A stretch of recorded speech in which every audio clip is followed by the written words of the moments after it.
नमस्कारम नमस्कारम। नाश्ता हो गया था, मैंने कहा इनको बैल मैदान छोड़ाते हैं। 1 2 3 4 5 6 तो अभी आ चुके, 2 वहीं रह गए हैं। चलो रे चलो चलो। अभी चाय पीने घर गया था, उतने में ये दोबारा लौटे हैं। एक बार इनको मैं नंबर 2 छोड़ आया हूँ, और यहाँ से नंबर 2 मनसा देवी मंदिर हमारा 2 किलोमीटर दूर है मेरे घर से। मुझे रोज़ सवेरे ये बूट्स पहन के, हाथ में डंडा लेके ऐसे ही जाना पड़ रहा है। कुछ कहूँगा तो मुझे कांग्रेसी कह देंगे, या मुझे वो रोहिंग्या कह देंगे, है ना। कुछ भी कह सकते हैं, रोहिंग्या भी कह सकते हैं, कांग्रेसी भी कह सकते हैं। भाई डर के माहौल में हम जी रहे हैं। इनमें से एक भी बैल अगर पलट गया, मुझे मार दिया, तो उसका जिम्मेदार कौन है? भाई मैं अपने घर का इकलौता हूँ कमाने वाला, मैं हूँ, मेरी माताश्री है। अगर मार देते हैं ये आवारा पशु, तो उसका जिम्मेदार कौन है? अगर हमारे गांव में कोई आवारा घूम रहा है तो उसका जिम्मेदार कौन है? क्यों अपनी जिम्मेदारी से पीछे हटे जा रहा है? अगर मैं आपको अपनी बात बताऊं, अगर मैं प्रधान होता अपने गांव का, तो शायद मैं इनको कब का तहसील पहुंचा चुका होता। जब ये बात कह रही जा रही थी कि भाई अगर सरकार नहीं ले जाएगी तो इनको हम तहसील ले जाएंगे, तो मैं शांतिपुरी की जनता से कहना चाहूँगा, क्योंकि शांतिपुरी नंबर 2 की जनता मेरा परिवार है, तो मैं उनसे यही कहना चाहूँगा कि अगर इनको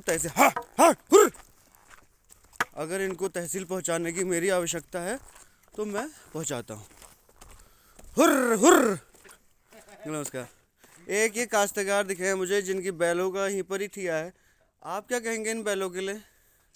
बैलों को बस इनको तो भगाना गड्ढों में।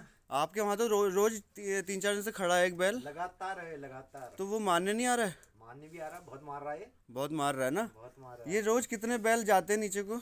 ये कितनी बार हमने चौराहे में खाते हैं, फिर चक्कर लगा के इधर ही आ रहा है। अच्छा, जो चौराहे में हमारा खेल मैदान है, खेल तो वहाँ हो नहीं रहा है, तो अगर उसको बैल मैदान लिख दिया जाए तो क्या कहोगे आप? वही होगा, अगर वो, क्योंकि वो स्टेडियम तो बनना है नहीं, मिनी स्टेडियम भी नहीं बना सकते हैं, वहाँ पर कुछ होना तो है नहीं। बिल्कुल ना, वहाँ क्रिकेट की प्रैक्टिस कर सकते हैं बच्चे, इनकी व्यवस्था तो हो जाए वहाँ पर। ना वहाँ आप गाड़ी सीख सकते हैं। ना गाड़ी सीख सकते हैं। गाड़ी सीखना भी मना है शायद वहाँ। गाड़ी सीखना भी मना है। आपको भी मना ही है? हाँ, सभी को मना है, जो भी नई गाड़ी ले रहा है उसको मना ही है। मैं सिखा रहा हूँ, मेरे को मना है। इन बैलों के लिए मना नहीं है। बैलों के लिए मना नहीं। तो क्यों ना बैल मैदान कर देते हैं उसको, है? बैल मैदान बस। ये दोनों गाय खुद पालते हैं और खुद ही मेहनत करते हैं, ऐसा नहीं है। अभी ये अपने जानवरों को चारा देकर आए हैं, और इनके घर में रोज 4-5 दिन से बैल आ रहा है ना।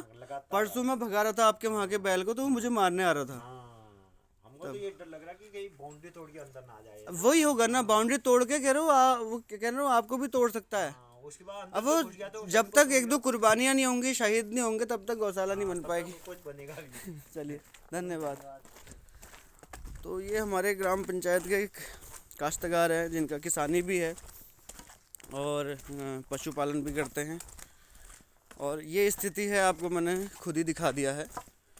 मैंने अभी इनसे कोई फ़ोन करके नहीं कहा था कि भैया तुम ऐसा कहना, ये तो रास्ते में चलते फिरते मिलते ही जाते हैं। तो मेरा घर और जहाँ ये बैल मैदान है, बैलों का जो मैदान है, वहाँ से 2 किलोमीटर का डिस्टेंस है, और उन 2 किलोमीटर में कई परिवार रहते हैं, और आप उन परिवारों से बिल्कुल, अगर आप कोशिश करेंगे, किच्छा के मीडिया शांतिपुरी की मीडिया को तो सब पता है, किच्छा की जो मीडिया है वो आए, और उन 2 किलोमीटर के एरिया में जितने भी घर पड़ रहे हैं, जितने भी काश्तकार, जितने भी किसान हैं, उनसे एक बार ज़रूर पूछें कि ये जो बैल कैंप में घुस जा रहे हैं, ये जो बैल हमारे खेतों में घुस जा रहे हैं, जो बैल हमारे घरों में घुस जा रहे हैं, कि ये कौन घुसा रहा है और कौन भगा रहा है? क्या वो कोई भाजपाई है या वो कोई कांग्रेस का है? आप लोगों से हाथ जोड़ के निवेदन है शांतिपुरी की जनता से कि इस पे अपनी प्रतिक्रिया ज़रूर दें। Thank you.